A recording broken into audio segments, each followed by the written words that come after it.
Great good morning, everyone. It is 9:11 and 42 seconds on my Cordaro watch, and that tells me it's time for the Bob Cordaro Show. I am he, broadcasting today from the United States of America, the place where the brave, like the veterans we salute today, thanks to John Basiliga and his incredible companies, reminding you they are headquarters for Jazz Weekend in Scranton. Robert Phillips, Kingston.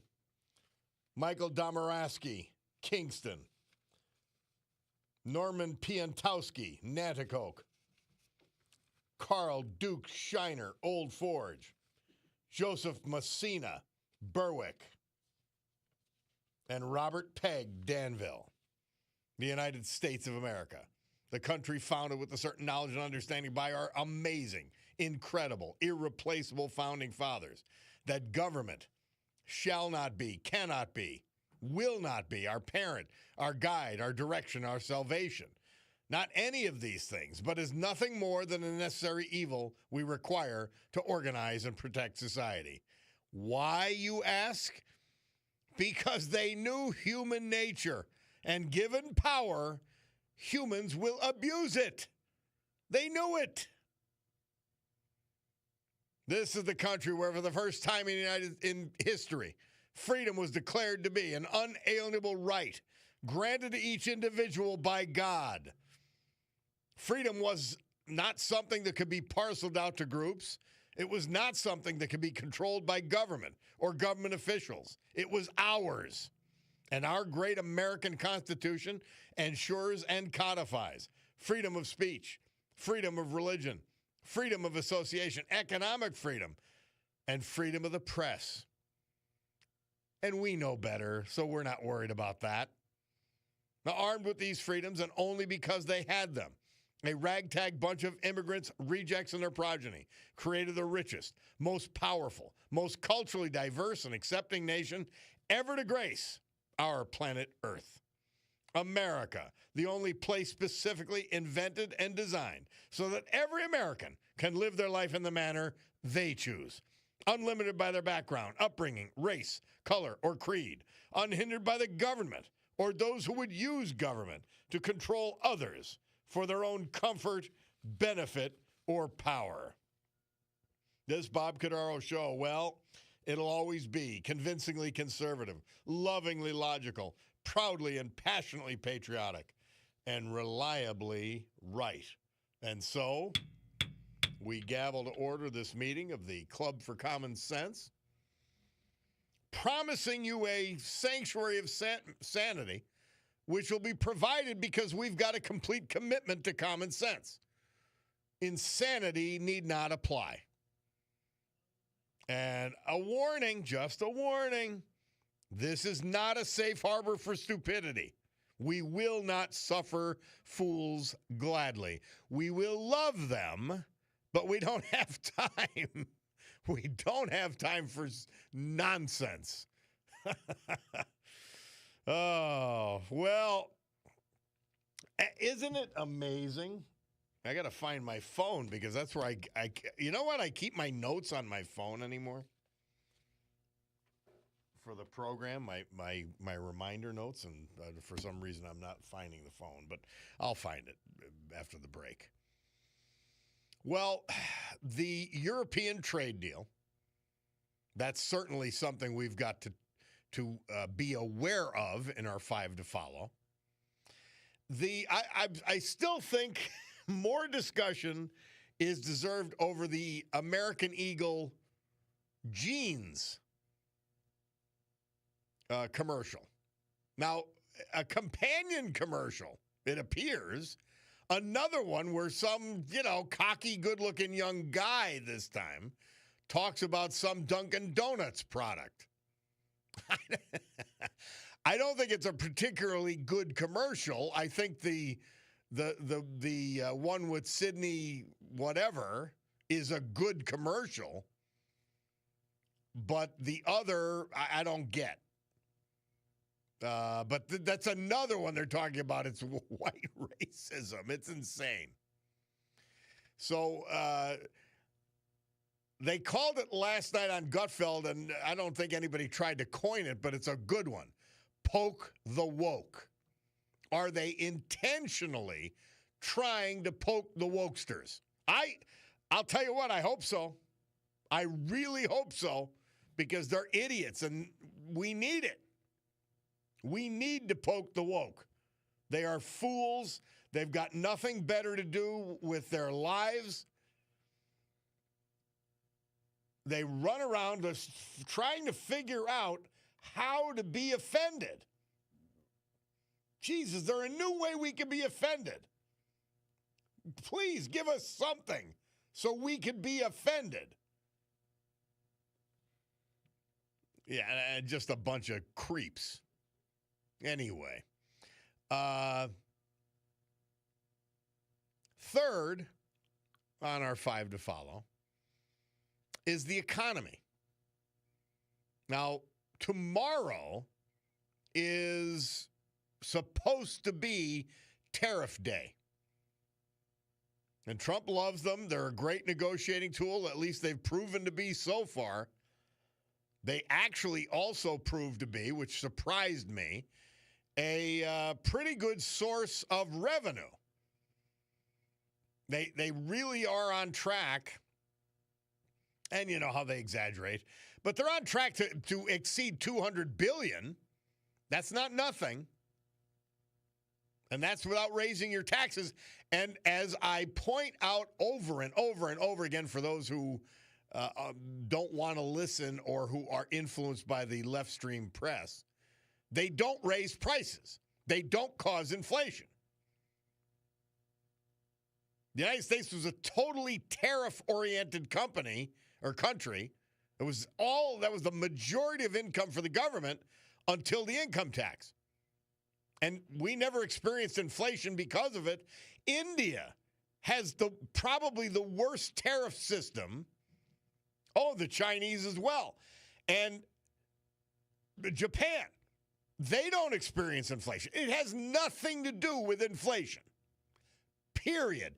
Anyone who tells you the opposite is hoping for inflation and hoping for Trump to be wrong and nothing more.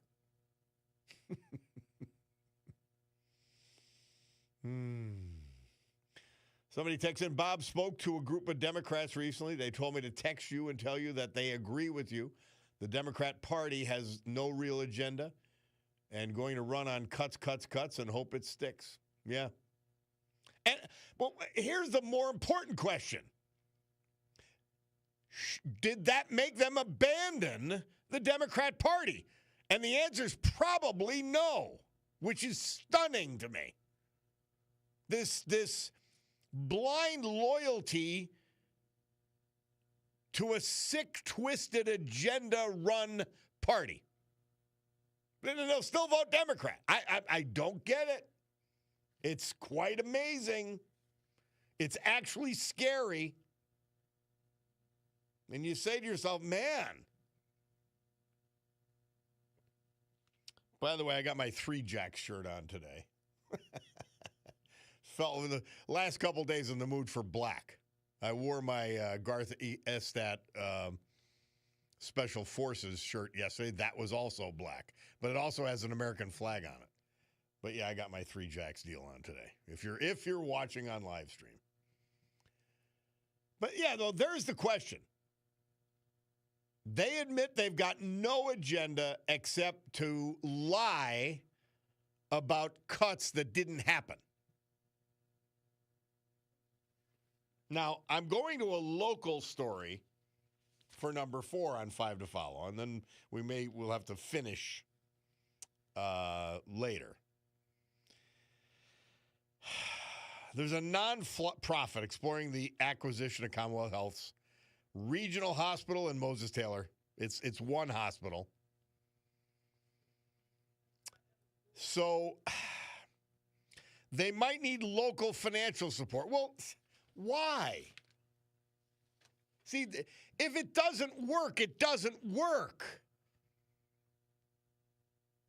If they can't find their own financing, they're the wrong people to take the hospital over. it's very clear to have these two hospitals continue to exist, somebody with pockets that are deep needs to take it over. Somebody texts in 3 Jacks, great burger, great everything. I haven't been there in so long, and I got to get there. Maybe this Sunday during the I got jazz brunch. Everything centers around eating and drinking for me, and that's wrong, but it's what is. But the Bucktown Music Fest is Sunday night, and that's when I get to go to 3 Jacks. But I've got to go to the jazz brunch at Atera on Sunday. This is going to be fabulous. So, well, maybe I just have to overeat twice. But yeah, if they don't have the financial wherewithal to take over, then move on to somebody else. Let's not waste our time. We wasted a lot of time with Woodbridge, and okay. Look, at the first time you're fooled, fine. The second time, shame on you. If they don't have the resources and require local resources, then they don't have enough money to sustain the operations. And you're just going to disappoint everyone, and we'll be back right where we are, maybe worse off. So let's not force this hospital sale to anybody. And we've got politicians at the root of it who don't understand business and maybe don't grasp that simple fact that if they can't afford to buy it, they can't afford to sustain it. They can't afford the investment that probably needs to take place to keep those hospitals viable. So please, don't go with another group that doesn't have the wherewithal. Please, don't do it. All right, it's way past time, but I wanted to get at least to the fourth 5 that follow. We'll take a break. Bob Cordaro, WILK. We'll return.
Martha and the Vandellas, Murph tells me they released their hit Dancing in the Street. This date, 1964. And before that, a rather dry recitation. The unmanned American Space Probe Ranger 7 reached the moon. 1964. Did we think that only 5 years later we'd be on the moon with a man? Amazing. There's still people say that we never did land there, but all right, that aside. Bob Cordaro back with you on the eponymous program. So we were at 4 to follow, and you can reach me, 570-883-0098. They're reviewing this crash. It's not part of my 5 to follow. But they're reviewing this crash in Washington, D.C. yesterday and today. Remember the military helicopter crashed into the jet with, 67 people being killed? It was atrocious. Well, I'm not blaming anyone in particular for the accident, but it reminds me of one of the top candidates for the Democrat Party. Instead of investing, this is why these sickos can't be anywhere near power. Pete Buttigieg, Secretary of Transportation, had over $80 billion in DEI grants. Ridiculous nonsense. $80 billion. It could have replaced the air traffic control system 5 times over. Maybe more. So let's say you just give $60 billion worth of silly grants with your lunatic left-wing idiot agenda, Pete, Joe Biden, and actually do something that matters. It's like we were talking about in the city of Scranton. A friend of mine is in from Florida. Had brought his family up here because this is his roots, and they're spending about a month. And he said that he took a walk to see Naog when he went to the great, there's that great little coffee house near the CMC, Geisinger, whatever you want to call it. And he took a walk over to the Lake Lincoln area with a pool area. Now, nothing was happening. Piles of dirt and about a half-finished splash pad. Now, see, there's your level of incompetence. Because our mayor, just like Mayor Buttigieg, and by the way, they called him Pothole Pete, she's Pothole Paige. You drive around the streets of Scranton, and by the way, this guy also saw that and has noticed it being back for a month. The streets are a disaster. And that's why they called Pothole Pete, because he was worried about silliness. His personal left-wing lunatic agenda, just like Mayor Cognetti is. And so the city sucks. You can't even build a pool in 5 years. Can't even build a splash pad in 5 years at Naog. With the money in hand, by the way. You can't pave the streets.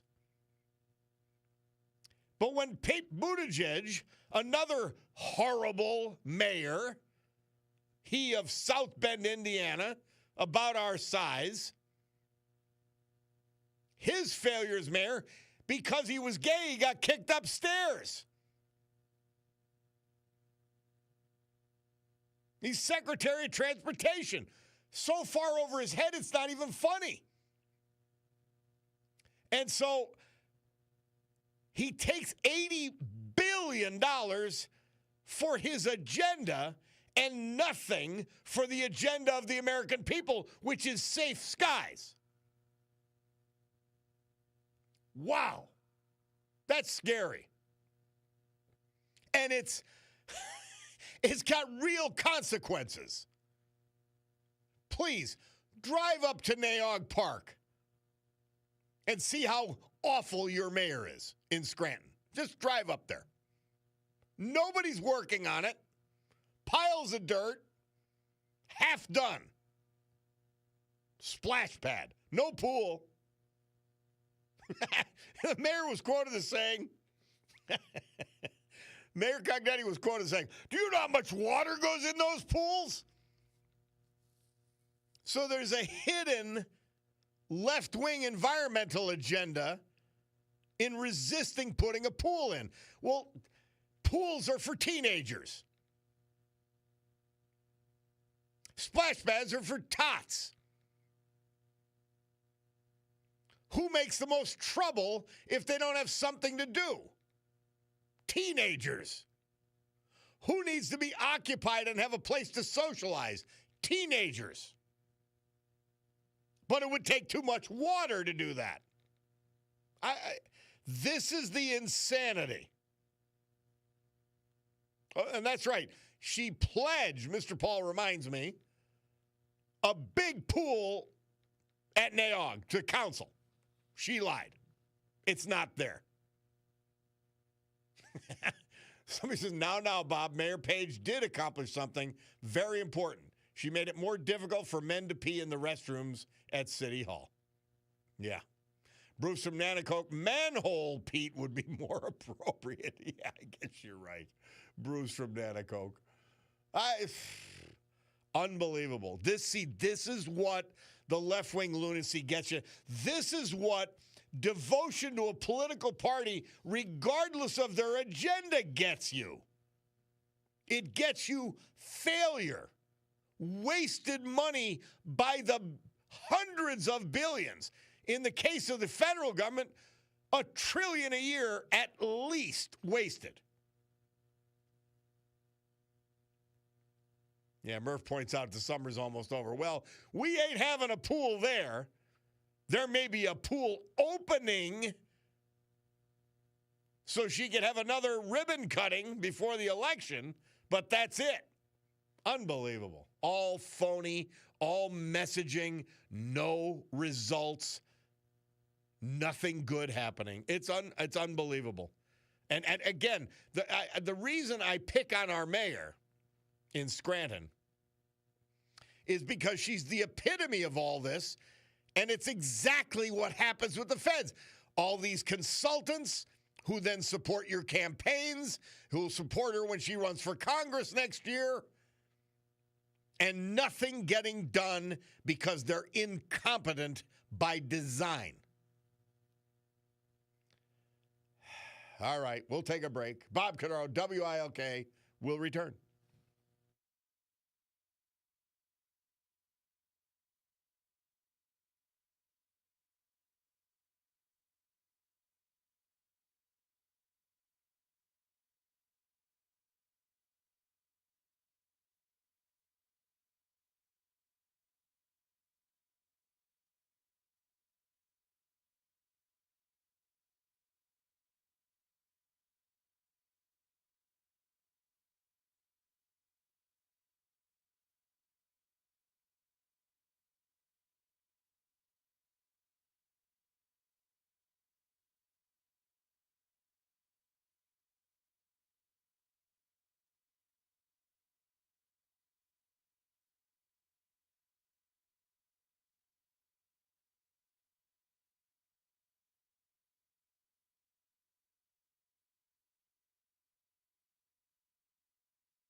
Our veterans today, brought to you by John Basiliga and two of his great stops.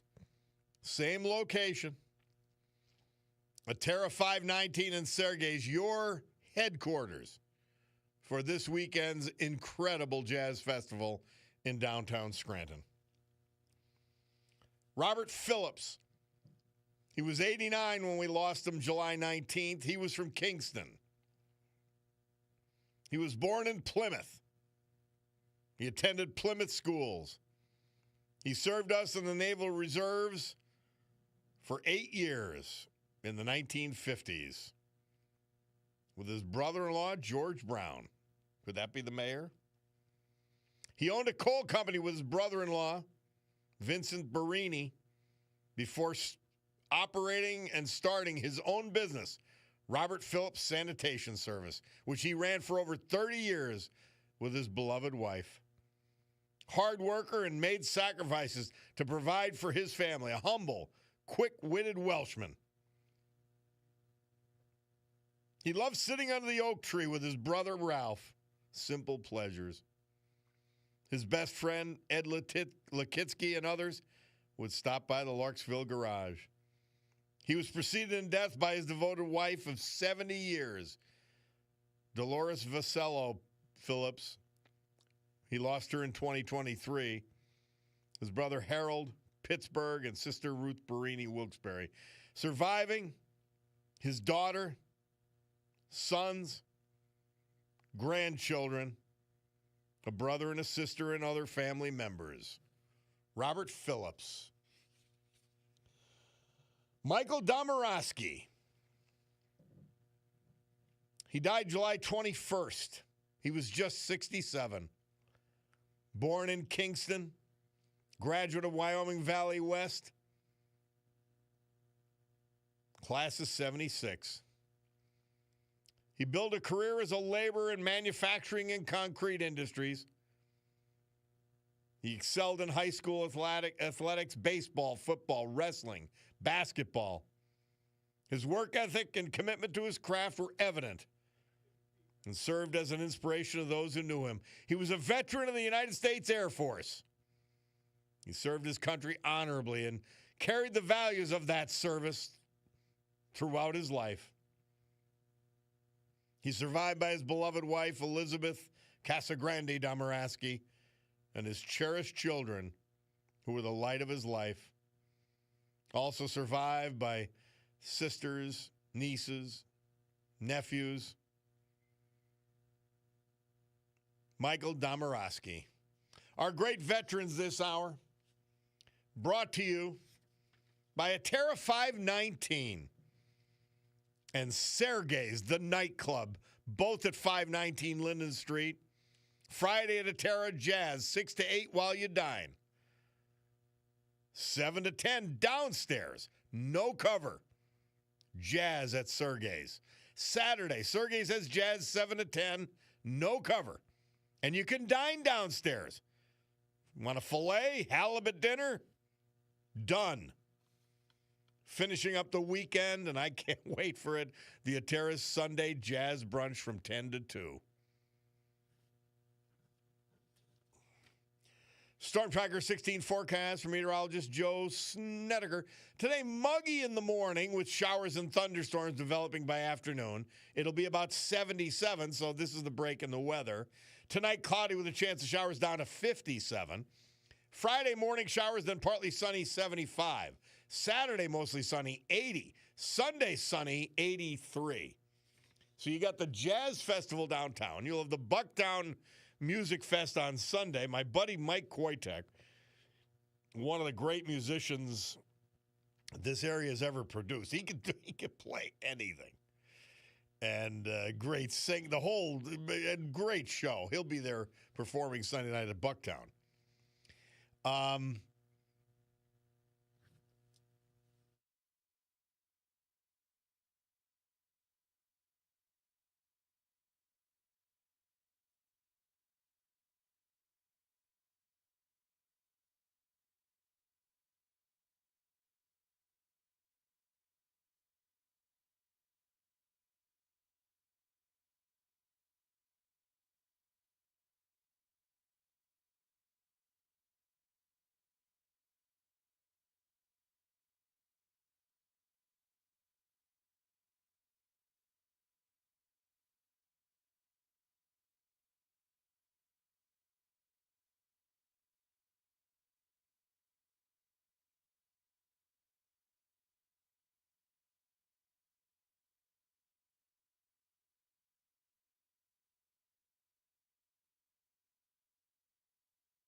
I say this a lot to myself, actually. It's an interesting word, glad. It's like one of those words, if you look at it from the outside, you say, what? By the way, before that, the odious, disgraceful Joy Reid. They're talking about a book. What is it? Mothers of Liberty, I think it is. These women who care about their children's education and the insanity of the left, which is invading their education. And they're talking about a specific book. Well, why do you want this banned? Well, because it has a kid who gets raped and incest. Now, this is for grade schoolers. And a dildo in it. I mean, like you say, and Joy Reid's like, well, wait a minute. I'm doing the questioning here. Well, she just answered, you idiot liar. God almighty. Oh. This is what they're for.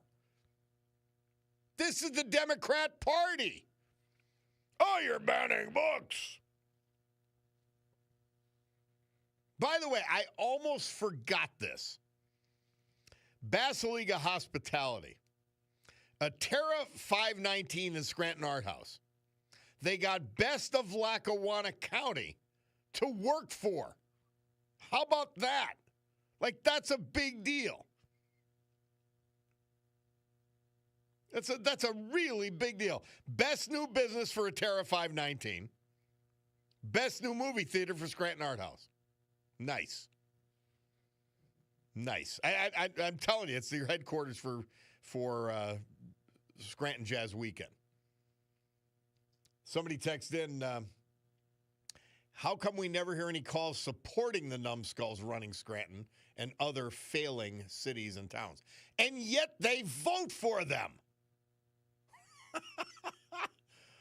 Oh, Lord. So this is Bob. I'm very suspect of these liberal media institutions shutting down, Colbert, etc. I wonder how much money, government money, was getting funneled to them. A lot.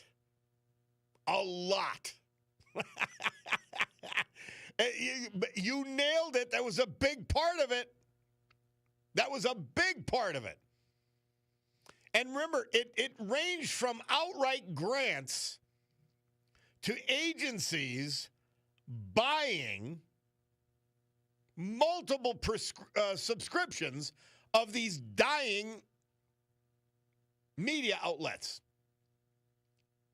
Yeah. You know, when the tide goes out, Warren Buffett said, when the tide goes out, you can see who's wearing pants or something to that effect. Yeah. And here's something. Yes, it's exactly what we're going to hear. Pothole Page is running on cuts. Who cut the money out of the budget for the roads and swimming pool? The same Democrats that are complaining about cuts. Insane narrative. Yeah. You had the money to do these things and didn't do them.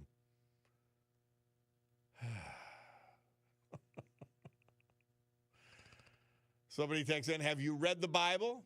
I'm sure you would defend all the violence in it. Well, no, I don't defend the violence in it. I defend the Bible. Would you want that banned or maybe a PG-13 rating? Well, please. Did you see the insanity of these people? I love you, but you're absolutely insane. You have no sense of logic.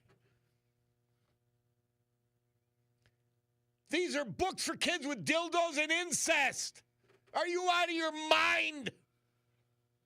Yes, you are. I'll answer the question. Picardo Jewelers Watch says $9.50.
Ode to Billy Joe.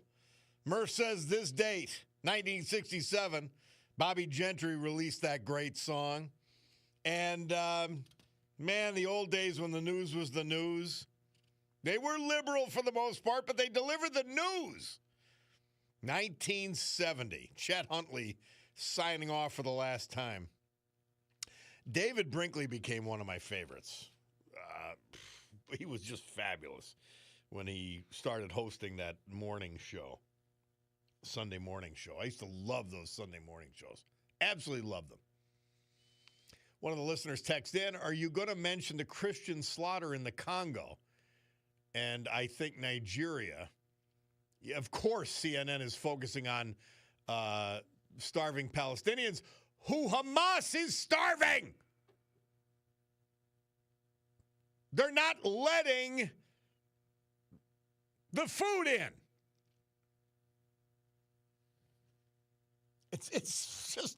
It's astonishing. Babylon B said it right. It says Israel botches genocide with millions in food aid. Oh, lordy, lordy, lordy. Why do you need a sanctuary of sanity, even though the Republicans and the Common Sense Party, for now, by the way, for now, they control the presidency, the Senate, and the House? Because of that. Because of that. Because the lunatics are actually getting worse. Not so pissed off mailman says, I love it when they try to read those banned books at council meetings and they're cut off because they're too filthy. I know. Boy, oh boy. All right, we've got to take this break for the news because as I look at my Picardo watch, and they don't just sell these beautiful Picardo watches like I wear. They sell Breitling, Oris, Longines, Michelle, Shinola, Luminox, Swiss Army, and Seiko. And Picardo Jewelers, your total watch store. The time is 10:01. Well, let's say 10:02 on the nose. We'll be back.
The war is never over with these lunatics.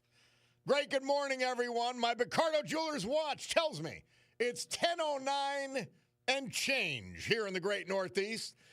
This humid and potentially rainy Thursday, July 31st, 2025, the last day of the month. Can you believe it? This is the Bob Cordaro Show, and I am he. And it's a big day to fight for America, defend our values, and with the help of our man, true patriot John Basiliga, and his great properties like Terra 519 and Sergey's, your headquarters for Jazz Weekend here in Scranton. We honor the brave who have made us and kept us free. People like the veterans we've lost this year, but celebrate today. Like Michael Domorowski, Kingston. Robert Phillips, Kingston. Carl Duke Shiner, Old Forge. Norman Piantowski, Nanticoke. Joseph Messina, 101 years old, Mifflinville. And Robert Pegg, Danville. So with history, our great founding fathers, and the incomparable Constitution of the United States of America as our guides, let us continue today's battle. Gaveling back to order after that brief news adjournment, our meeting of the Club for Common Sense, where we promise you a sanctuary of sanity in a world gone mad. One of our listeners, JB, sent in, I want you to try to absorb this. We're talking about the lunacy of the media. It's a New York Times article. David Wallace Wells, it's an opinion. July 30th, yesterday. Why rising rates of autism and ADHD might be a good sign. Do you need to say any more?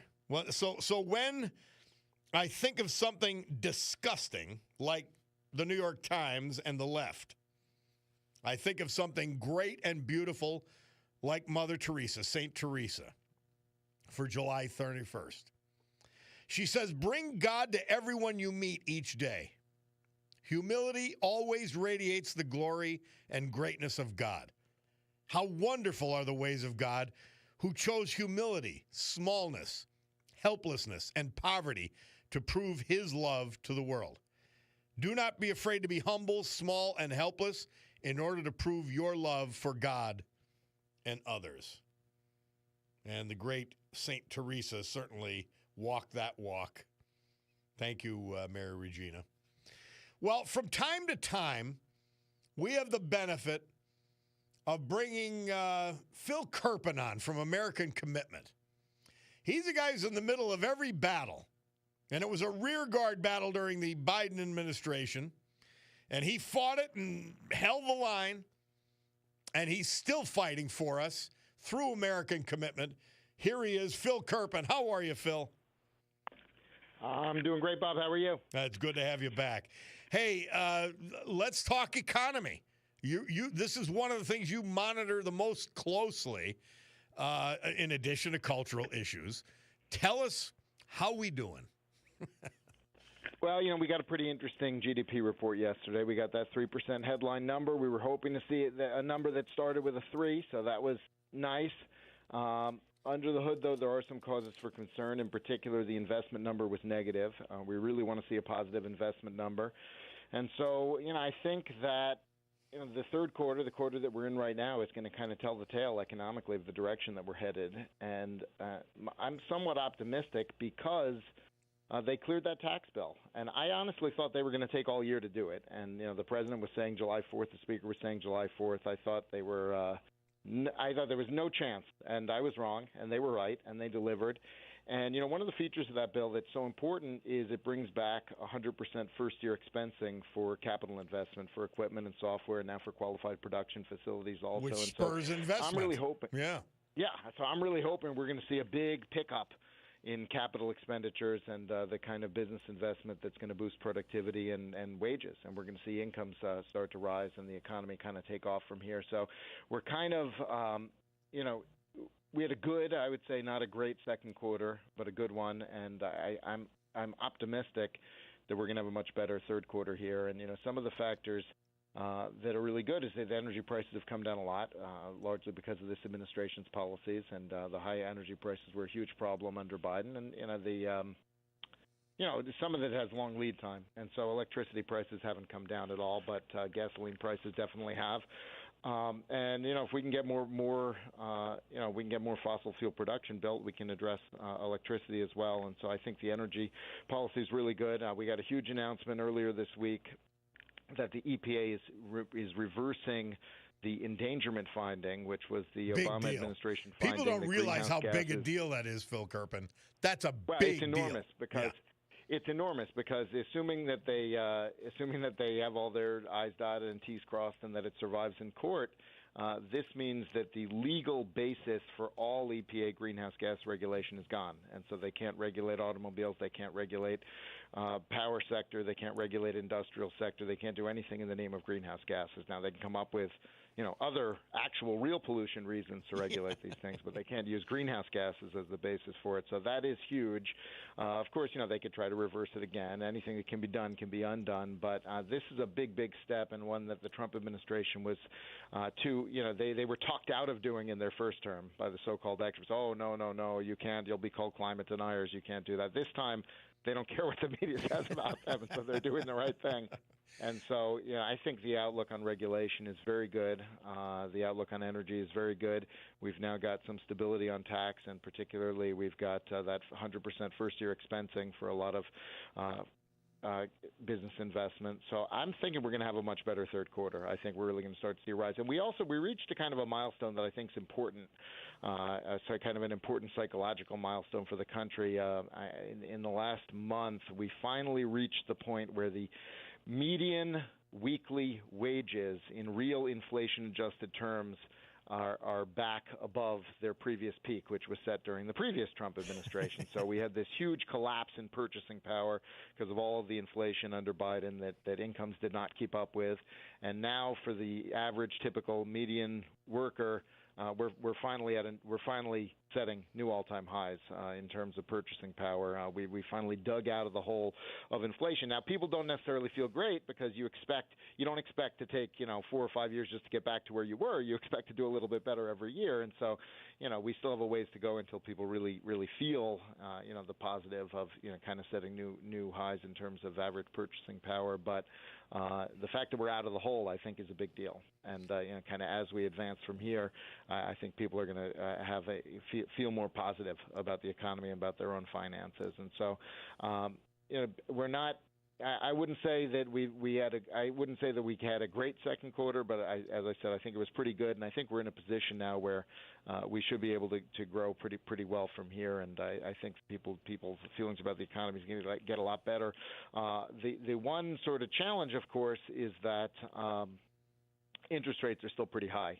And in particular, mortgage rates are high. People can't afford to buy homes if they're not already in one. Even if you're already in one, you probably, you look at what you're paying now with a mortgage that starts with a 2 or a 3, and you look at what it would cost to sell and buy even, the same priced house, and your mortgage would double or triple. So a lot of people are kind of frozen in place because of those interest rates, and that's also not great. On the business side, high rates are challenging for smaller businesses that need to borrow money to expand, and it also means that the federal budget outlook has gotten much worse. We're actually, the primary budget spending is actually down from last year because of all the cuts and DOGE and all of that. But overall federal spending is actually up from last year because interest expense is rising so much. And so, we've got a big challenge on the federal budgetary side because of all the interest expense. So we've still got some challenges. I'm hoping that they're going to accomplish some things on spending reduction this fall. They didn't do a whole lot of that in the big, beautiful bill. They had some. We had that rescission package, which was small but very important to stop spending our tax dollars on NPR and PBS. By the way, I don't know if you saw this, but they finally ended the federal funding for Planned Parenthood in the big, beautiful bill, and then some insane holding it up. said you can't. Said Congress can't not fund the group that they don't want to fund. They found a judge to say that. I mean, this is like how insane things have gotten in this country. So it's but I do think we need to do a lot more on spending. If they can get some real meaningful spending reductions through the budget process this fall. That'll really, I think, unlock the last ingredient for the economy to take off because, we've now got mostly peace on the trade front, but we still have these high interest rates. And even if the Fed cuts the short-term rates, if inflation expectations are still high because of the federal budget outlook, then long-term rates, which is, what's more important for the economy, those are going to stay high. And so we really need to have some spending restraint. Phil Kerpen's our guest, president of American Commitment. And Phil, you're right. It's a contradiction in terms in a way, but if he ever got his 3-point reduction in the Fed funds rate, we would probably have long-term rates go up. So he's not. Well, last year when the Fed cut, the 10-year did go up, and the mortgage rate did go up, and if you think about it, it actually makes sense because the long-term rates are driven mostly by inflation expectations. And if the Fed cuts short-term rates and puts more money into the system and you have no discipline on federal spending, so people still figure, hey, in the long term we're going to have to print a ton of money, where's the it's not that surprising. So we really, I don't necessarily disagree that the Fed should cut because I think they've been pretty close to their target rate on inflation, and there's a lot of disinflationary factors from the deregulation and the energy stuff. I think they could have more cuts, but the key Phil Kerpen, really for the long-term rates is we've got to get spending down. What are your hopes in relation to that, Phil Kerpen? What are your hopes for continued and almost relentless rescission packages coming before the Senate and the House? I was shocked the Senate passed it and that it became law. And I'm saying, well, maybe there's hope here because the rescission package is the only way they could really get at spending that's already baked in the cake. Yeah, look, I mean, it was only $9 billion in a $7 trillion budget, so it was a drop. But if they'd failed to do it, which looked like it was going to happen for a while, that would have meant we're never going to cut anything. And so the fact that they got it done was huge. And by the way, we've been trying to stop, using taxpayer money for PBS and NPR for decades, for a long, long time. It's not a new thing that they've gone far left. They've gone a little bit more around the bend, but I mean, and by the way, their donations have gone through the roof. So the liberals that like those stations, they're supporting them, which is the way it's supposed to be, by the way. They're not going to go out of business, but they're not going to get my money and your money. They're going to get money from the people that actually want them to exist, which is the way it should be. And so I think it was a great indicator that this process can work. And I think it's the first time a rescissions package ever passed all the way into law and was signed in the 50 years since it's in the 1974 Budget Act, but I don't think it was ever used before this one. So, let's see. Let's see what the president puts in the next one, and if we can get that past the finish line and build some momentum. So, Phil Kerpen, president of American Commitment, you are cautiously optimistic on our direction. So. All right. Well, we'll keep checking in with you. You keep checking in with us. We look forward to hearing from you again. Thank you. Have a good one, Bob. All right. Phil Kerpen, American Commitment. We'll take a break. We'll be back. It's the Bob Cordaro Show.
Hey Jude.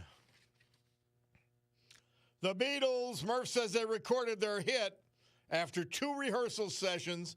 This date, 1968. Cousin Jude. Bob Cordaro back on the eponymous program. And, of course, before that, do you remember the lunar rover? We are really dating ourselves. But it was 1971. And I remember the name James Irwin, but I didn't remember the name David Scott.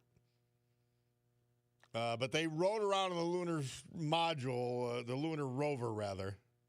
Powered by solar power, by the way. Fascinating. Oh, Lord. Let's go to Mike from Bloomsburg. Mike, how are you? Oh, Bob, after you had that intro, the Paul Harvey, if I were the devil thing, I said to myself, if Harvey was alive right now, he'd realize it's even worse than what he predicted, so to speak. Okay, that's why we play it every once in a while. I used to play it at least once a week. We still play it every so often because it's important. It is, and it actually came right after I was reading about a guy named Douglas Mackey, who in 2016, right before the election, he was known as an influencer. He had Twitter accounts and all this stuff, trying to make money, obviously. And he reposted a meme about avoid the lines, vote for Hillary by text, okay? And subsequently, after the election and Biden, let's put it this way, after the election, Trump won. And then when Biden was elected, 2 days after he took office, this is what I hear, a SWAT team showed up to arrest this guy for, reposting a tweet trying to, quote, trick people into voting by text. What do they call it? Election suppression. He was sentenced to 7 years in jail. I remember that, yeah. Now, when I look at that behavior, to me, it's no different than what I see and hear on MSNBC, CNN, even ABC, and some of the others, the way they manipulate people. In fact, when I looked up Douglas Mackey's name, all the articles, well, let's put it this way, about half of the articles, far-right influencer. When I look at articles about Democrats, I never see the headline far-left influencer. I never hear that phrase said on the news. Because they're normal. That's normal. It's normal to be. You're a normal influencer when you're a left-wing lunatic. You know what, Bob? I'm going to step out of line here. I'm going to say I think it is insidiously evil when one group of media people will say far right, but they won't use the term far left because they're trying to manipulate people's mind, drive public opinion to think that people that want America to be a free country were evil. They're telling people you can't trust that guy from Bloomsburg that calls Bob Cordaro because he's a far right loon, an extreme right wing loon. It's their only response to common sense. Yeah, it is. The only response to common sense. And I was having this conversation last night or yesterday afternoon with a couple of friends. There's a complete lack of self-awareness on the left because self-awareness leads to questioning and would lead to you changing your position. So you've got to be completely devoid of self-awareness in order to hold their positions. Well, Bob, do you really think that these people telling the lies that they tell nightly on the news, do you really think they believe that what they're saying? Is that what you're saying? Yeah. Because they don't actually think about it. They just follow what the gang is doing to stay popular, to stay hip, to stay, to please their bosses. It's an incredible thing. So what you're saying is there's phonies among them that know better, but that are just using their left-wing nonsense to get ahead or to stay in position. But the majority of them actually believe what they're saying, and that's actually more scary. Jeez, my hand's shaking while I hold my phone right now because it's even worse than I think. Yeah, it's crazy. Well, somebody texted in today. They said, I was talking to a bunch of friends of mine, Democrat friends of mine, and they said, yeah, we agree that the Democrats are going to lie about these cuts because they have no agenda. And I said, but here's the problem. They'll probably all still vote Democrat. Oh, my gosh. Oh, Lordy, Lordy, Lordy. Anyway, hey, listen, I really appreciated hearing the Paul Harvey thing. It's been a while since I heard it.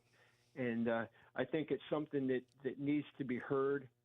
I had Paul Harvey on the environment, by the way, on the environmental scam. I think it was last week we played it, and we'll play that again, too. So he was ahead of the curve. He was a seer. He really was. Thank you, Mike. Goodness. Pleasure. Take care now. All right, man. Always. Bye. My Picardo Jeweler watch tells me it's 10:32 and 16. We'll be back.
And every one of our veterans is a hero.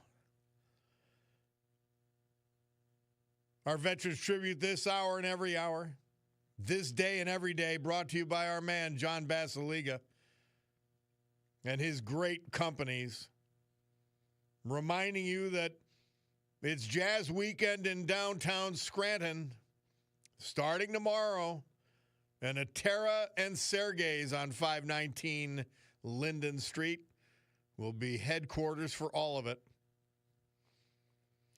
Carl Duke Shiner III.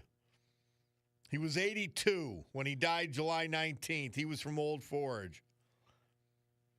Born in Scranton, he was a Roman Catholic, a graduate of the great Scranton Technical High School.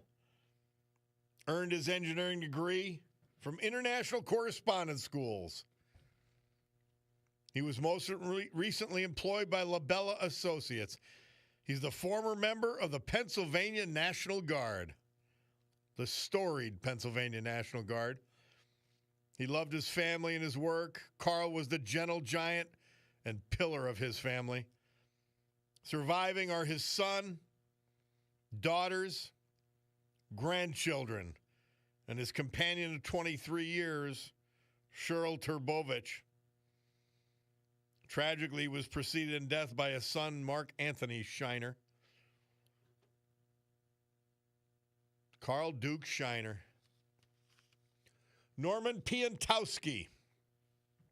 He was 87 when he passed away July 17th. He was from Nanticoke. Born in that great town. Preceded in death by his beloved wife of 52 years, Waltrot Wally Piantowski, who died in 2016. I have a cousin in Rochester, and I thought she was the only woman named Waltrot. Norman was a graduate of Nanticoke High School, employed as an electrician at Tobyhanna Army Depot. He was also, for several years, television repair service for Wojtek Appliance in Kingston. From 61 to 65, he served us in the United States Army and was stationed in Berlin, Germany, where he met the love of his life. He was a devoted father, papa, brother, uncle, cousin, who lived a very fulfilled life. Avid gardener. He loved canning, loved making sausage. He was a sportsman. Member of the American Legion in Nanticoke. He'll be greatly missed by his sons. Pop-Up will also be sadly missed by his precious grandchildren. The faithful member of St. Faustina Kowalska Parish and a devoted member of the former St. Stanislaus Church in Nanticoke, Norman Piantowski. Our great veterans this hour brought to you by John Basiliga and Basiliga Hospitality as we head into this weekend. And it's Jazz Weekend. I am amped up. A Terra 519 Friday night, jazz 6 to 8 while you dine. Downstairs at Sergei's, starting at 7 until 10, no cover, more jazz. Saturday, Sergei's has jazz 7 to 10, no cover. You can dine downstairs as well with a delicious filet, halibut dinner, you name it. And then Sunday, the already incredible Terra 519 Sunday Jazz Brunch. And they'll have some great music then, too. That I'm really, really looking forward to. Storm Tracker 16 forecast from meteorologist Joe Snedeker. Today, muggy in the morning. Well, we're still in the morning, with showers and thunderstorms developing by afternoon, 77. Tonight, cloudy with a chance of showers, 57. Morning showers, then partly sunny on Friday, 75. Saturday, mostly sunny, 80. Sunday, sunny, 83. So perfect weekend to take a nice walk around the downtown Friday evening, Saturday evening, and Sunday evening for some incredible stuff.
Mayor Jamie's listening. He's painting.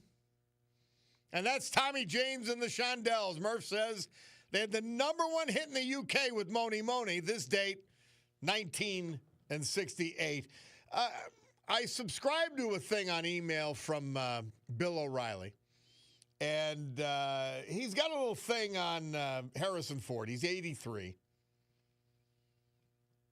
And, you know, the Hollywood thing. He says, it's like, here's Harrison Ford. He says, it's like it's always been. The rich get richer, the poor get poorer, and that ain't exactly right. Okay. Now, he didn't go forward and say it's capitalism, it's America, it's this. So he's not the typical. And he may have been simply lamenting the human condition. He didn't prescribe socialism, communism, whatever, but this is how they get. Well, the only system that has elevated as many boats as possible has been capitalism. What is capitalism? It's economic freedom. Everywhere the government tried to run it, it has failed miserably and created misery, abject poverty, and eventually, if not immediately, oppression by the government. I mean, there's no other history you can look at than that. That's the fact. Slick Tech said he said LTS like George told Jerry before he took the lie detector test. It's not a lie if you believe it. That's what I'm telling. This is talking to Mike in Bloomsburg. Yeah. They believe it. Somebody texted, Bob, I just had a conversation with a friend who has TDS. She said, Trump said when asked, I never had the privilege of being asked to Epstein Island. I told her he was being sarcastic, but no, she wouldn't listen and took it the twisted way they do. I'm so frustrated with these people, I could scream. We owe Trump a great deal of respect. He's out there every day fighting for this nation, and still they don't see it. What a bunch of schmucks. Best word I could think of for the radio. LTS says mountaintop. Yeah. They're not, and just move on. And make a mental note to never talk politics with them because they're intentionally stupid and they're only going to frustrate you and anger you. You're not going to change their mind. Bob, the Democrats keep saying cuts, but when you ask them to go on your show and tell Bob where are the cuts, same old response. I have to look for the cuts because they didn't happen. It's the oldest Democrat establishment trick. The oldest in the book. And when your philosophy, your agenda, and your entire political party is based on lies, you don't have another choice but to be a liar and a hypocrite. You're not giving yourself a choice. But remember, that is your decision.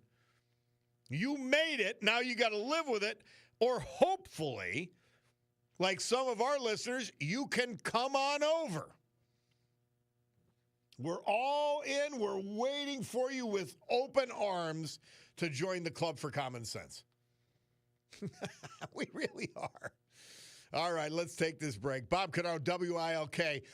On the other side of the Bloomberg Money Minute, we've got Lorraine from Hazleton. She's got a poem. Don't turn your radio off because Lorraine's a-coming.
I sing this song to the bulldog.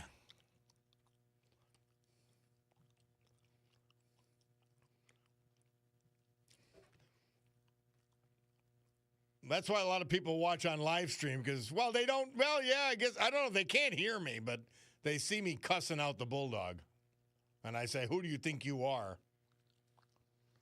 Jean Knight, Murph says. She moved up to number 4 with that cute little song.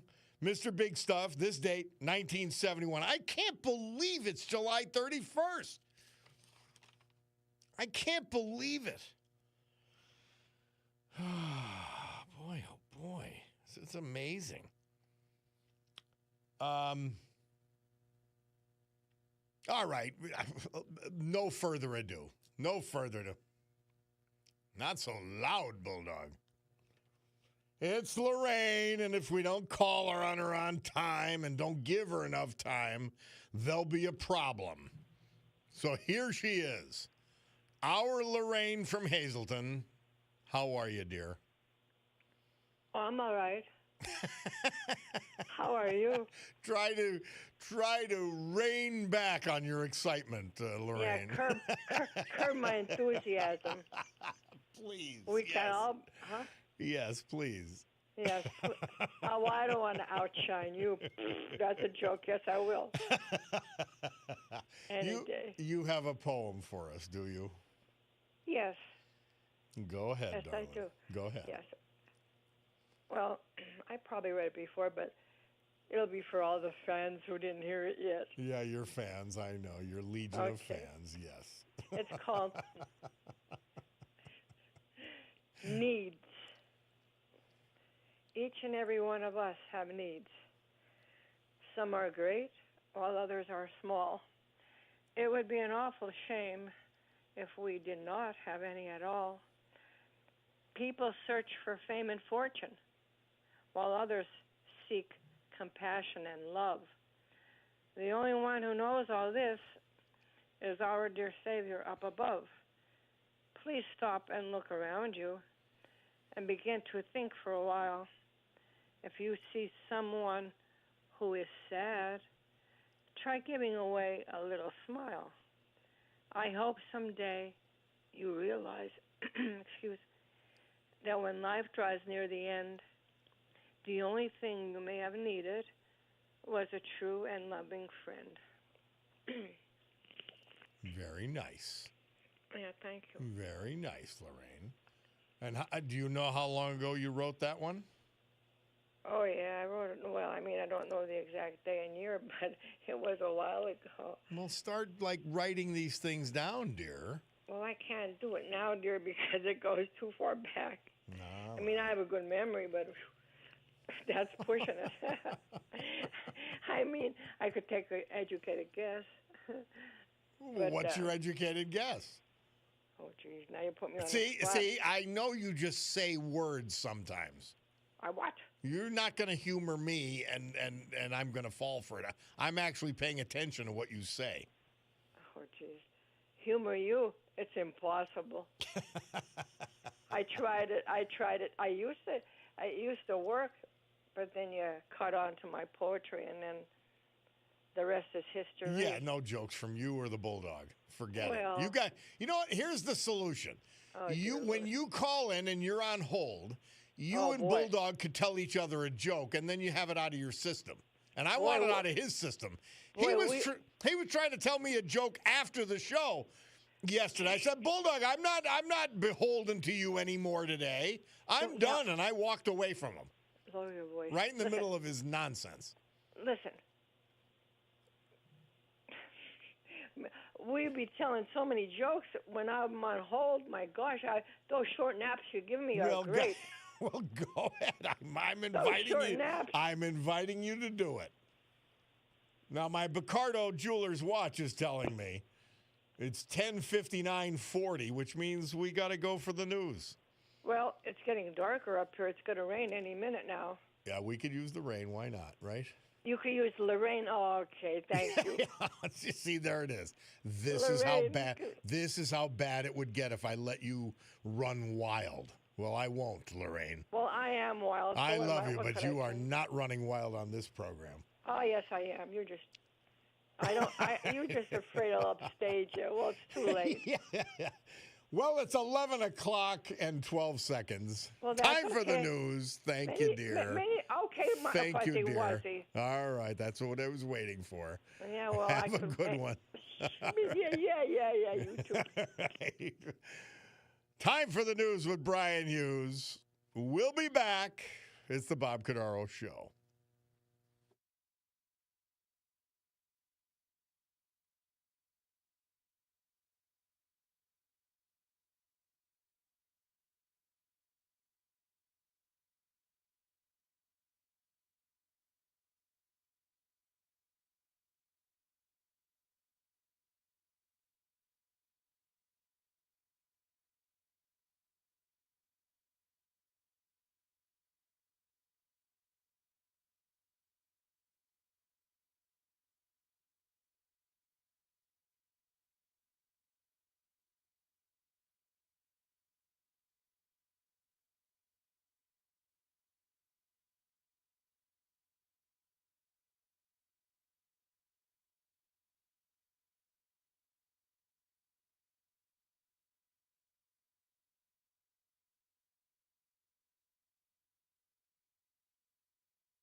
You know it, baby. We're still fighting.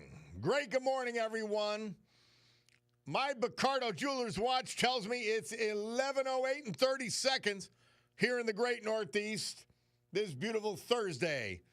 End of the month, shockingly, July 31st, 2025. This is the Bob Cordaro Show. I am he, and it's a big day to fight for America, defend our values. And with the help of our friend John Basiliga, your Scranton Jazz headquarters at Atera 519 and Sergey's, we honor the brave who have made us and kept us free. People like veterans we lost this year, but celebrate today. Like Norman Piantowski, Nanacoke, Carl Duke Shiner, Old Forge, Michael Domorowski, Kingston, Robert Phillips, Kingston, Joseph Messina, Mifflinville, and Robert Pegg, Danville. So, with history, our great founding fathers, and the incomparable Constitution of the United States of America as our guides, let us continue today's battle. Gaveling back to order after that brief news adjournment. This Bob Cordaro Show, and reminding you, will always be convincingly conservative, lovingly logical, proudly and passionately patriotic, and reliably right. The Club for Common Sense back in action, promising a sanctuary of sanity through the balance of the morning, the balance of the hour, the sad funeral of the New York State cop who, or New York City cop who was killed by that whack job who drove all the way from Nevada to kill people in NFL headquarters and went up the wrong elevator shaft, but killed people all along the way, 4 total. 1 a New York City cop off duty. So that funeral taking place. I have Curtis Sliwa is on my that's my candidate for mayor. That's my guy. Somebody said the other Joe from Edwardsville here. I looked up the video for that bumper music you have. The War Goes On. The lead singer is not what I expected. An old skinny white guy with dentures. Yeah, that's Levon Helm. And his daughter's one of the singers, yes. But cool all around. It is cool. I mean, by the way, and it's what we're doing. We won the battle, and that battle's over. That was the election of last year, 24.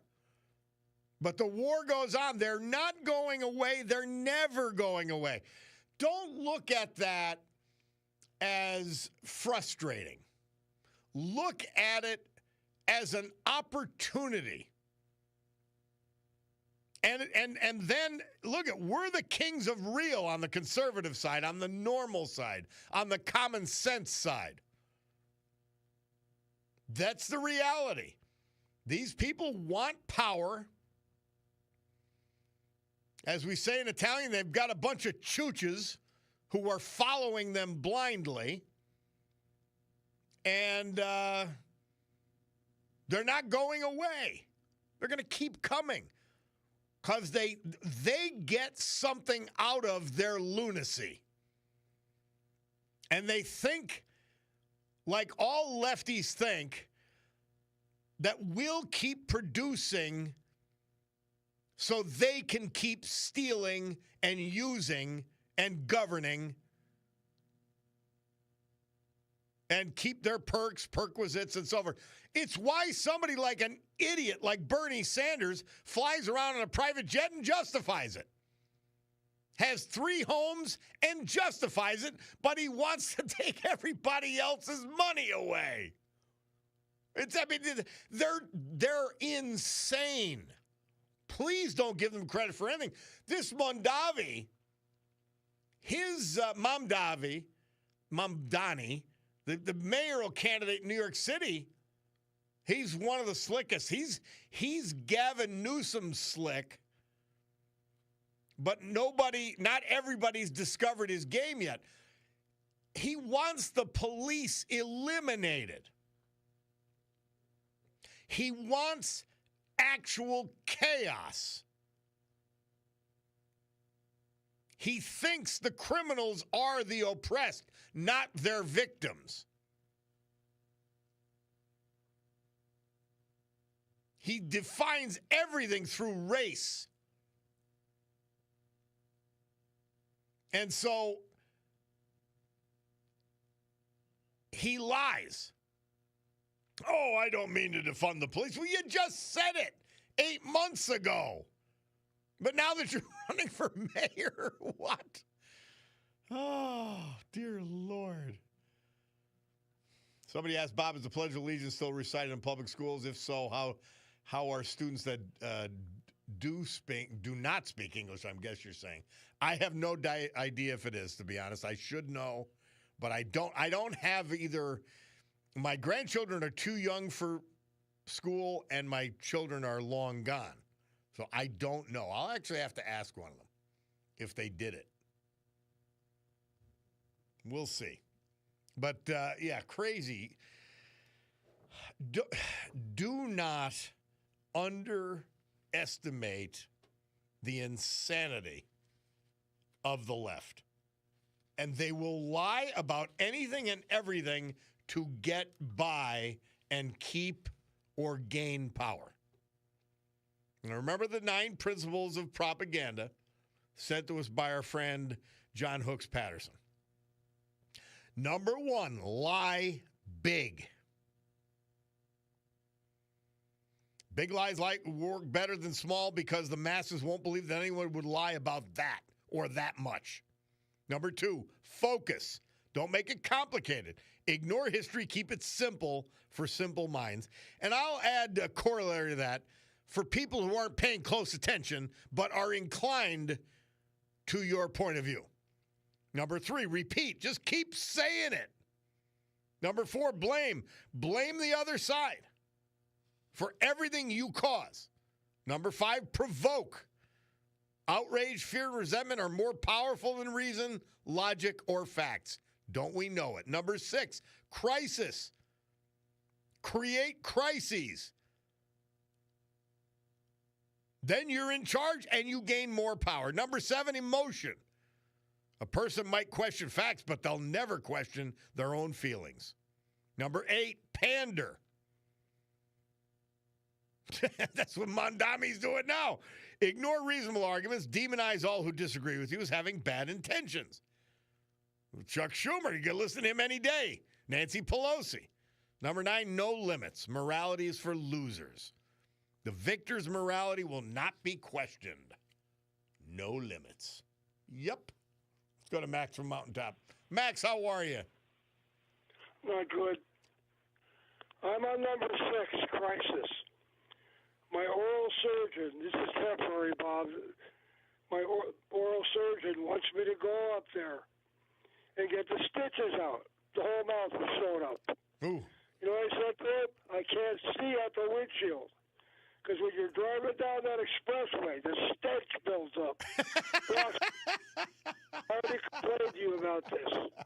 Pothole Page and Moron Marty can't get those signs down. I can smell them up there about. They what do don't, you smell? Max, they don't want to get the signs down. Number 1, they're either afraid to take on the Democrat orthodoxy. But in the case of Mayor Pothole Page and the case of Bill Gaughan, the county commissioner, they love the signs. They think Biden did a great job. They really do. He won't take the stitches out of this. I go down that road. Bob, it builds up on the windshield. I can't get it off. I have to scrape the, you know what it means? Cowards. Well, the wizard I car have to wash scrape is it off to get surgery. the wizard car wash is right at the bottom of Music Street. You can wash off and go back that way. You gotta help me out. They won't help me. Follow Page, Moron Marty. Marty owns the street. Follow Page put up the signs with the Scranton Council. And they forgot about me. Goodbye. Well, Max, take care of your mouth there. See, once in a while, somebody can come on and be funny. I like it. Well, It's time for us to take a break. We want to hear from our great sponsors. I insist on it. A little history, a little music, and then you at 570-883-0098. We'll be back.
He said, nah, Dad.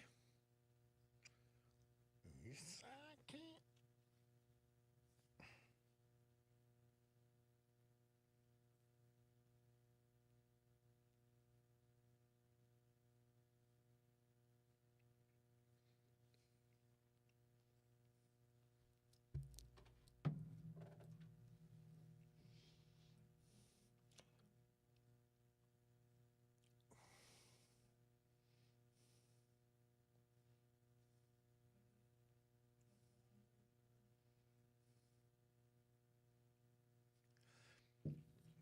Chicago, great song. Saturday in the Park, amazing summer song. This date, 1972, they released it, Murph tells us. Bob Cordaro back on the eponymous show. And before that, 1991 the year was, this date, President George H.W. Bush, Soviet President Mikhail Gorbachev signed the Strategic Arms Reduction Treaty in Moscow. That was Peter Jennings of ABC reporting. By the way, some good news.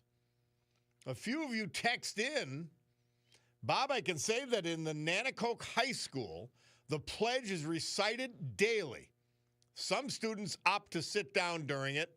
Well, that's when they should bring back corporal punishment. Slap them in the head.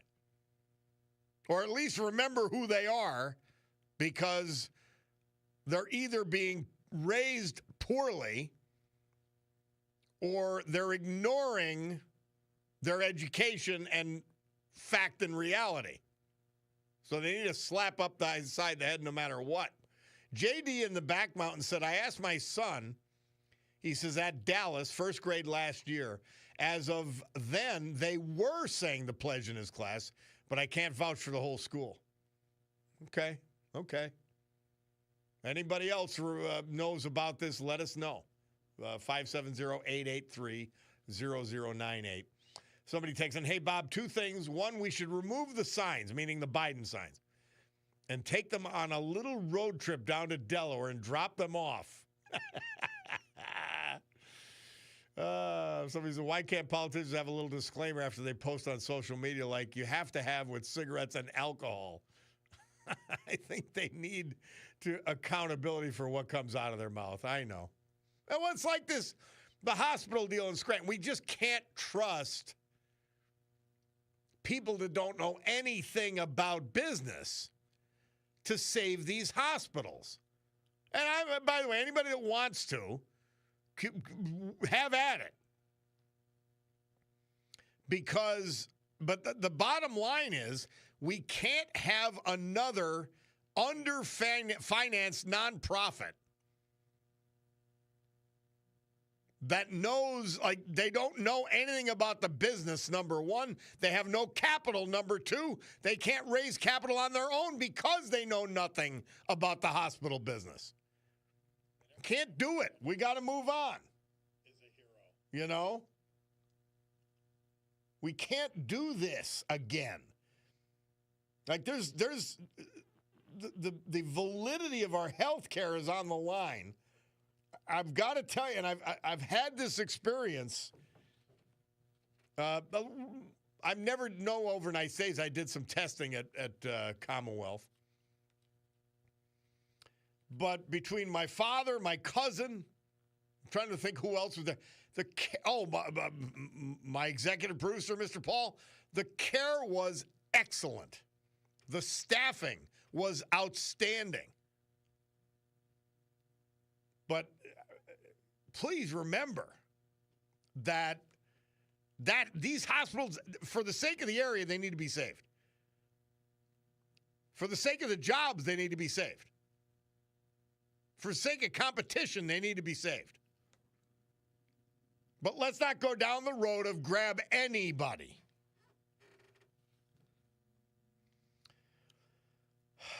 Excavator guy texts in. He says, Pittston Elementary recites the pledge every day. Nice. Nice. I'm happy to hear that. And thank you. He says he had to email me because the morning show blocked his texts. Yeah, well. My apology for that. Bob, per my 16-year-old Riverside students say the pledge every day. Standing and in English only. Wendy. Thank you, Wendy. So, another, Wyoming Valley West State Street Elementary says the pledge every morning. The entire school together. That's great. Oh, you're making my day, guys. You're making my day. You know, you would hope there was civics class so that they would explain, here's why we are doing it, and here's what the pledge means. And by the way, parents and uncles and cousins and whatever, why don't you do that as well? Explain to them why it's important. Explain to them why this country's the greatest ever. Do that. Let's go to Bill from Pittston. How are you, Bill? I'm doing good, Bob. It's funny. When I was in school, we not only said the pledge, we had to know the preamble to the Declaration of Independence. We said it every day, and then they'd mix in other things. Yeah, I mean, we even had a course on Pennsylvania history. I don't even think they even teach American history in high school or schools anymore. It's all world culture. I wonder. Yeah, I got a question for you. I just found out that we read where Durham's, they looked over his report, and some of the stuff they found in a secret room in burn bags that's implicating Soros. And if everybody's supposed to be above the law, how does this guy get away with it continuously? Nobody pursues him. Same thing for Hillary.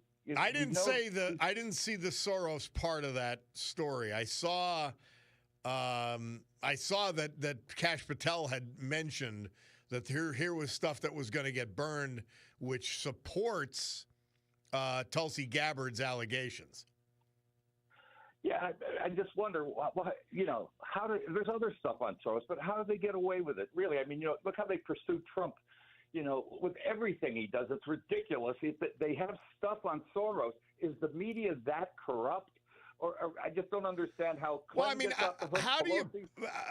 And I'm not defending this, but you have to have specifics of a crime.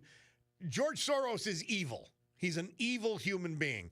How do you prosecute generalized evil? And he's my boss, technically. but I mean, how do you prosecute generalized evil? I would like to know. I mean, if he actually did something that was actionable, I don't think they'd hesitate. Well, when this Patel's pushing that, they have evidence linking him to it. I mean, but yeah, so. But to what though? A lot of this stuff that they're talking about is not necessarily illegality. It's disgusting. It's unethical. It's dirty politics. The actual prosecutions, now that's another story. But Soros wasn't in government. I don't know how he could actually put anything into effect. But the thing is, though, why isn't it pursued when there's glimpses of wrongdoing? But like you said, there's no actual proof. But I mean, because we do the right thing, I hope. We can't just do what they do. We can't do what they did to Trump. I don't think turnabout is fair play. I think fair play is fair play. If there are specific criminal allegations that can be made credibly with proof behind them, I have no problem with anybody they go after. But exposing them is important for who they are and what they are. Prosecuting is another story. I don't want the FBI. I mean, I had to live it for 15 years. I am still affected by it. So I don't take it lightly, prosecutions. I just don't, No, I get where you're coming from. I get it. I was just talking to people yesterday. I'm going like, oh, we'd love to have you do this or do that. And I realized, well, they can't. I can't do it. I'm a felon. They're going to get embarrassed later, so I'll step back myself because it's what is. It's how life is now. Once you get screwed, you can't. We can't do what they do, Bill. We can't because then we're no better. But exposing them constantly is our duty. Well, how do you chase a story where you think there's improprieties? You publicize it. You publicize it and publicize and publicize it, and let the officials, like the FBI, who I at least trust their top management now.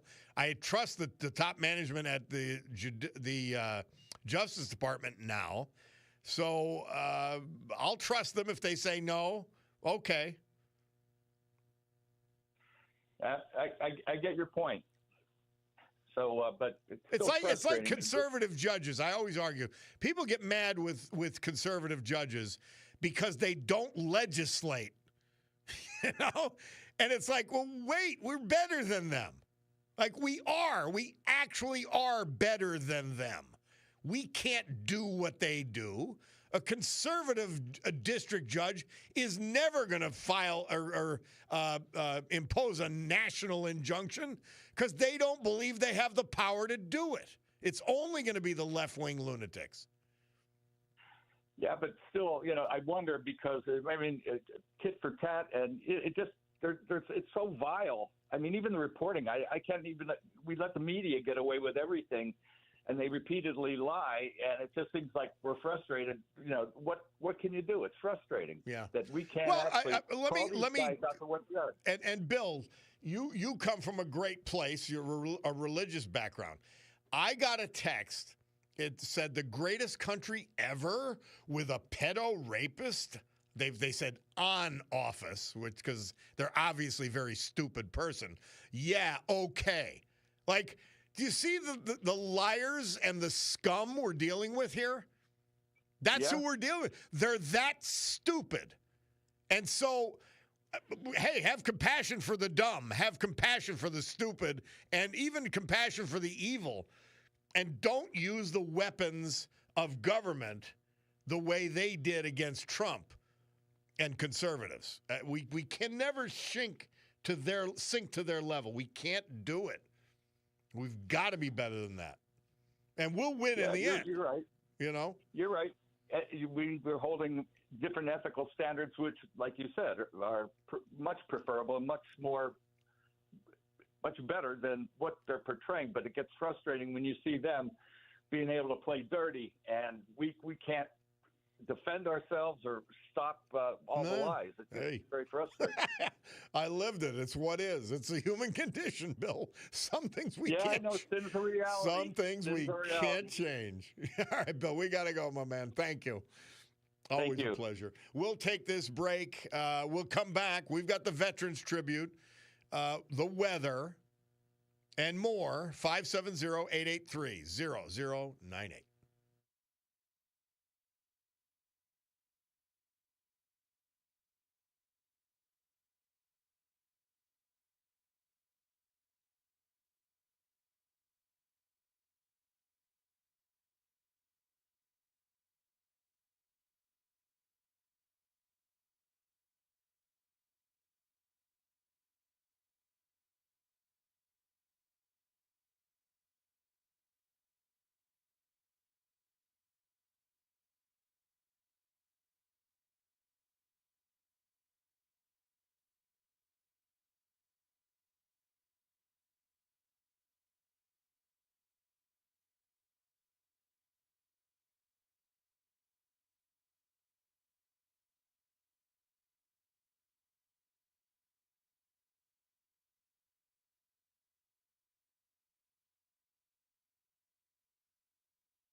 Our Veterans Tribute this hour and every hour, this day and every day, brought to you by our man John Basiliga, who reminds you that Jazz Weekend in downtown Scranton, well, Atera 519 and Sergey's, they are the headquarters for everything jazz this weekend.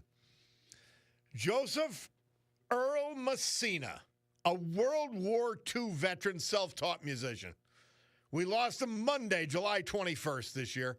He was 101 years old. He was from Mifflinville. Joe was born in Berwick, Valentine's Day, 1924. After high school, he worked at AC&F and test drove Stuart tanks. A member of the greatest generation, he served in combat in France and Germany during World War II in Company C of the 745th Tank Battalion, where he drove Sherman tanks. He was wounded in the Battle of Aachen in Germany after his tank was struck by enemy fire. He continued to battle with another tank. He enjoyed attending military events, especially those involving Stuart tanks. Made in Berwick, baby.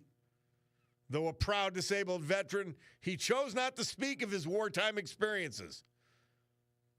He would visit the VA hospital in Wilkes-Barre, and he'd visit the Day Turner Memorial Display. For many years, he was a waterproofer at Berwick Forge. Joe had a natural musical ability. He loved to sing.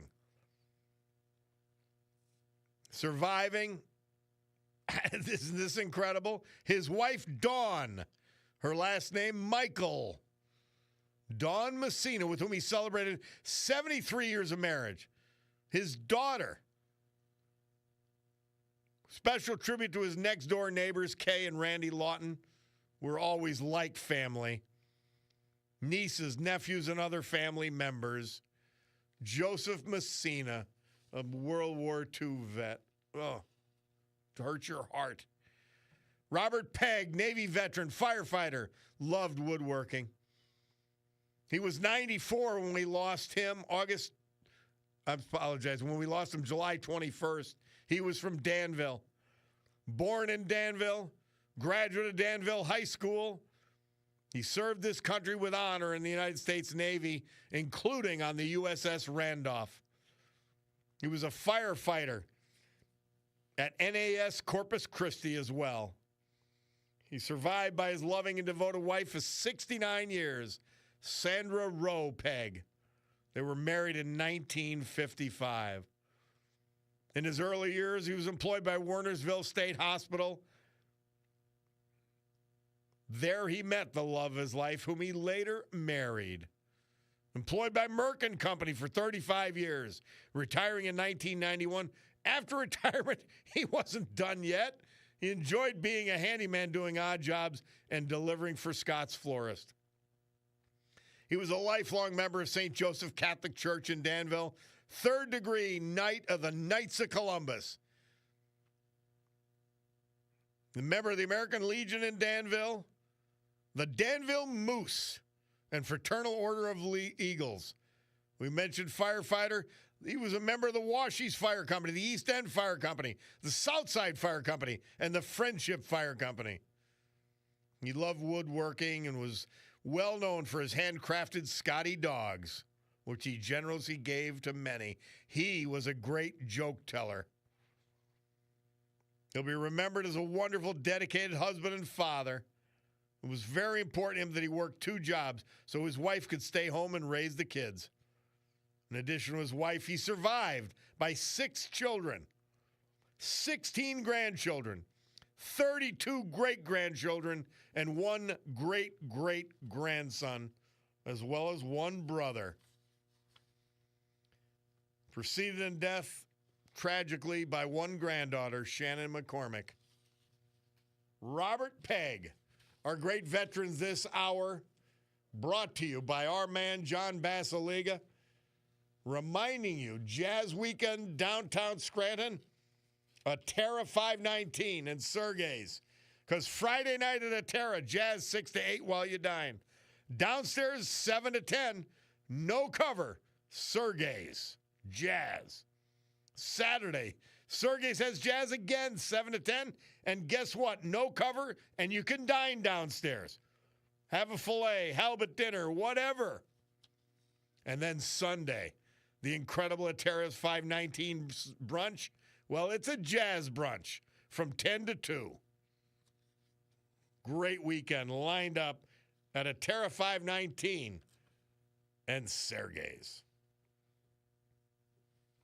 Storm Tracker 16 forecast meteorologist Joe Snedeker. Today, muggy this morning with showers and thunderstorms developing by afternoon, which we're approaching. 77 degrees. Tonight, cloudy with a chance of showers, 57. Friday morning showers, then partly Sunday, 75. Saturday, mostly sunny. It gets even better, high 80. Sunday, even better, sunny and 83.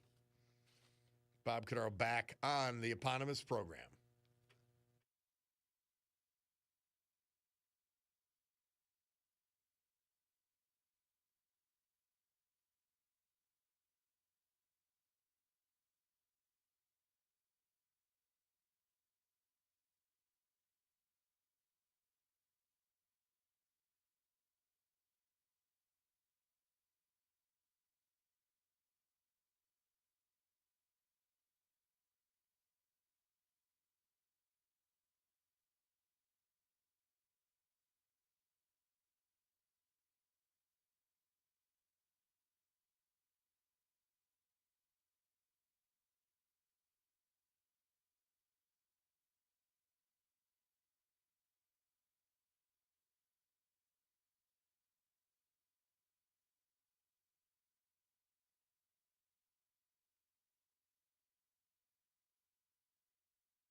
Joe Kernan, CNBC. I love him. Absolutely love him. And, of course, this is Elton John. Honky Cat released this date, 1972. Somebody texted in, Christians are often reminded that they'll be persecuted, and that could be taken in many different ways, yet they're told to remain Christians. And you're right. We can't do this, guys. Very important point. We can't go down their road. The lunatic left and their dumb followers and the Democrat Party, they're everything is based on lies. So are we going to do the same thing?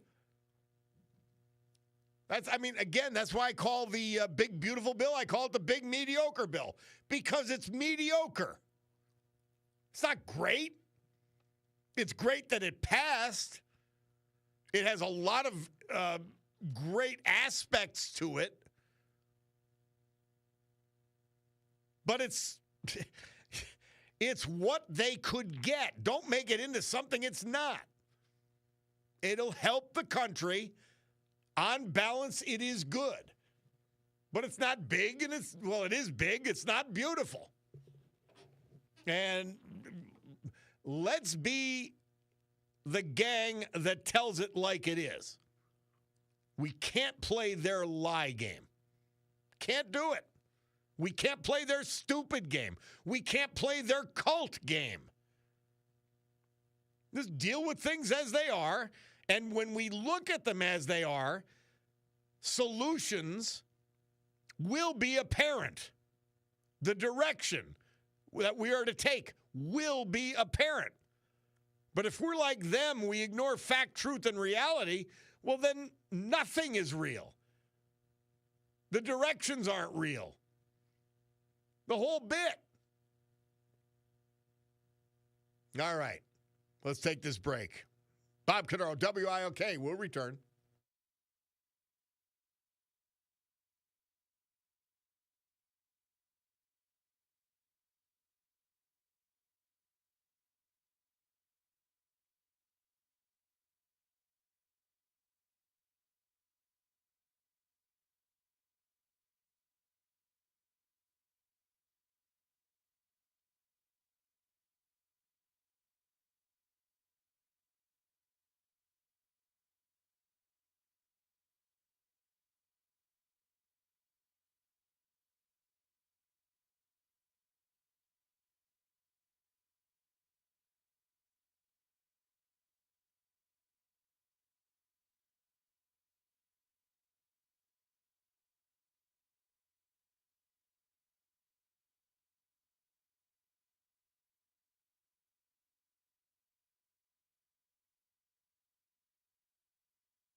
You can never get over Will Ferrell banging on the sound block on Saturday Night Live. Blue Oyster Cult, they released their hit Don't Fear the Reaper, this date 1976. We're going to finish with James Taylor. Now, he's a goof, that's fine. But he had the number one hit this date in 1971 with You've Got a Friend, and that's how we'll wrap things up today.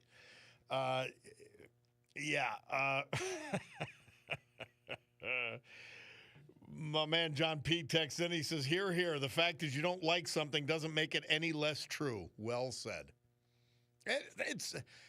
We can't descend to be them. They live based on lies. They live based on, they swallow these lies whole. Can't do it. We can't do it, or we are no better than the lunatics. Doesn't mean we don't call them out at every juncture possible. By the way, they just you wouldn't think you could make this up. Here are the leading candidates for Democrat for president right now. So this tells you who the Democrat voters are. They're insane. Pete Buttigieg, the leader. Kamala Harris, second. Gavin Newsom, third. AOC, fourth.